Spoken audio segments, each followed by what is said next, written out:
So every factory has issues, that's just a fact. But what really sets apart the best is how fast they can catch problems, how easily they can trace them, and how confidently they can fix them. In this video, I'll break down what effective production issue reporting looks like and the 5 key things that can help you fix problems fast and stop them happening again.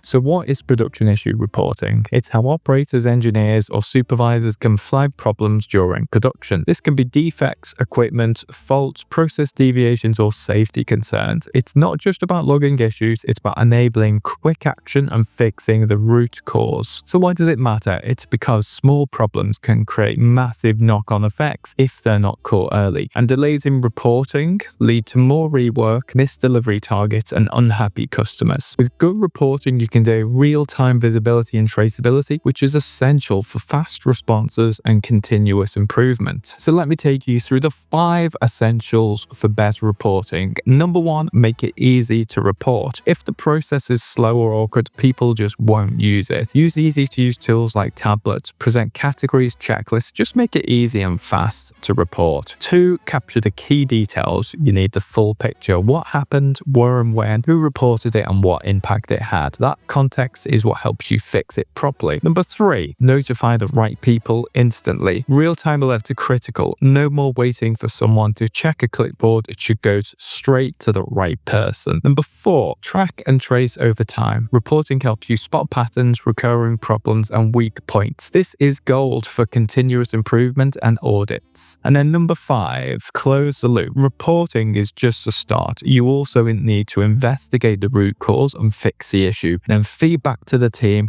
That builds trust and it encourages people to report next time. So production reporting, issue reporting isn't just about ticking a box. When done right, it becomes one of the fastest ways to protect quality and draw real improvements on the shop floor.